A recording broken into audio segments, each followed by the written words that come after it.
A ver, ¿a quién no le ha pasado? Pasarse toda la noche estudiando, metiéndole horas y horas, para que al día siguiente, ¡puf!, casi nada en la cabeza. Es súper frustrante, ¿verdad? Uno piensa que más esfuerzo es igual a mejores resultados, pero resulta que la ciencia tiene otra opinión, una muy, muy diferente. Exacto. Si esa sensación es familiar, hay que dejar algo claro desde ya. No es por falta de ganas o de esfuerzo, para nada. El problema es que se está siguiendo una regla que, sencillamente, no funciona. Así que hoy vamos a meternos de lleno a desmenuzar el porqué y, lo más importante, cómo darle la vuelta a la tortilla. Y aquí está la clave de todo, la idea central de este análisis. Ojo con esto, integración inteligente. No se trata de acumular horas como si fueran puntos en un videojuego, para nada. Se trata de cómo usamos ese tiempo. Estudiar a la fuerza, a lo bruto, sin una estrategia, miren, eso es una receta para el cansancio y para que todo se nos olvide. Ok, perfecto. ¿Cómo vamos a abordar esto? Primero, hablaremos de los límites del cerebro. Luego, de estrategias inteligentes. Después, un ingrediente secreto que es clave, el descanso. Y cerraremos con la conclusión. ¿Cómo estudiar mejor? No más. Empecemos. Bueno, vamos con lo primero y lo más importante. Hay que entender que el cerebro no es un músculo que podamos llevar al límite y ya. No funciona así. Tiene sus propias reglas, sus propios límites, y si los ignoramos, bueno, básicamente nos estamos saboteando. Y aquí entra la ciencia.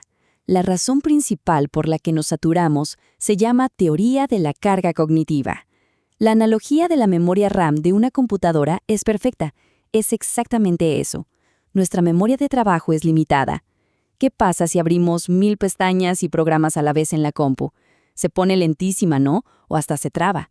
Con el cerebro pasa igual. Y miren este número, de 5 a 9. Nada más. Esa es toda la capacidad que tenemos para información nueva al mismo tiempo. Querer meter más que eso es literal como intentar llenar un vasito de agua con una manguera de bomberos. ¿Qué va a pasar? Pues que la mayoría del agua, o en este caso del conocimiento, se va a tirar, se pierde. Y esta comparación lo deja clarísimo. Un novato ve los datos sueltos como piezas de un rompecabezas sin conectar. En cambio, un experto ya ve los bloques armados. Agrupa la información en lo que se llaman chunks o fragmentos con sentido. ¿Y qué se logra con eso? Pues se libera espacio en la RAM mental y así hay capacidad para pensar más a fondo, para conectar ideas. Y esto es casi una paradoja, la famosa ley de los rendimientos decrecientes. Choca de frente con esa idea de que hay que echarle más ganas, porque, y esto es fundamental, llega un punto en que cada minuto extra de estudio no solo es que no ayude, es que perjudica, empieza a restar, a generar más confusión y cansancio. Miren este gráfico, es que es súper visual. Las primeras 2 horas, ¡boom!, aprendizaje a tope, súper productivo. Luego, entre la tercera y cuarta hora, bueno, ya baja un poco, es moderado. Pero fíjense lo que pasa después de la quinta hora. La curva se desploma. Ahí ya no solo no se aprende, sino que incluso se puede empezar a olvidar lo que ya se había entendido. Es contraproducente. Y estas son las alarmas, las luces rojas en el tablero, irritabilidad, distraerse con una mosca que pasa, releer el mismo párrafo 5 veces y no entender nada. Bueno, cuando esto pasa, es el cerebro diciendo, señores, cerré la tienda, vuelvan mañana. Insistir es como querer correr un maratón con un esguince. Solo va a empeorar todo. Ok, suficiente del problema. Hablemos de la solución. Ya que entendemos los límites, veamos cómo podemos trabajar con el cerebro, no contra él. Ojo, no se trata de estudiar menos, sino de estudiar mucho, mucho más inteligentemente. Y aquí viene el primer y quizá más grande cambio de chip. Hay que sacarse de la cabeza que las pausas son tiempo perdido. No lo son. Son una parte fundamental del proceso. Mientras uno descansa, el cerebro sigue trabajando, como en segundo plano, organizando todo lo que acaba de entrar. Y no es una idea romántica, ¿eh? Miren el dato. Hasta un 23% de mejora en calificaciones.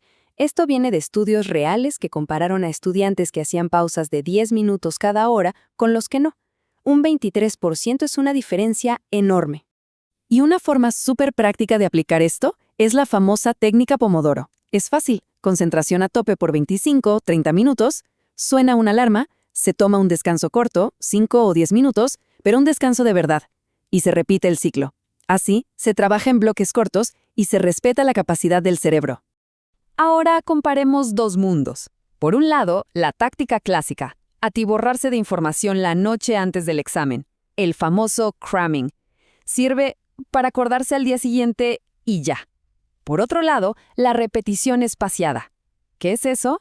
Es revisar lo mismo, pero en intervalos de tiempo cada vez más largos. Bueno, pues resulta que es hasta el doble de efectiva para que la información se quede a largo plazo. Esto es crucial. Hay que entender la diferencia gigante entre técnicas pasivas y activas. Leer y subrayar es pasivo. Da la sensación de que se está avanzando, pero es una ilusión de competencia. El aprendizaje de verdad, el que se queda, viene del recuerdo activo. ¿Qué significa eso? Forzar al cerebro a sacar la información. Cosas como intentar explicar el tema con palabras propias o enseñárselo a alguien más.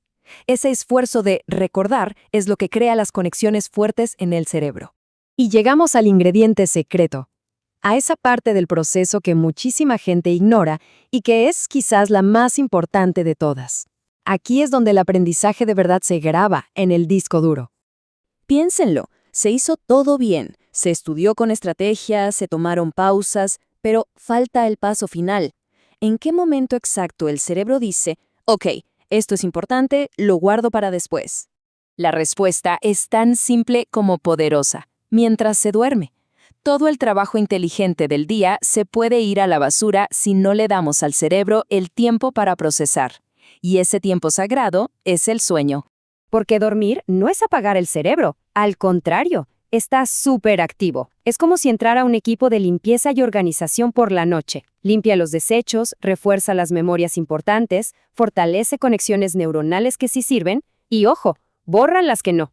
Sacrificar horas de sueño para estudiar es literalmente sabotear el último paso del proceso.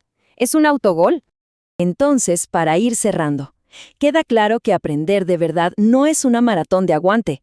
Es más bien como una serie de carreras cortas, de sprints, pero muy inteligentes, con una buena estrategia y, sobre todo, respetando los tiempos de descanso. Esta frase es perfecta. Lo resume todo.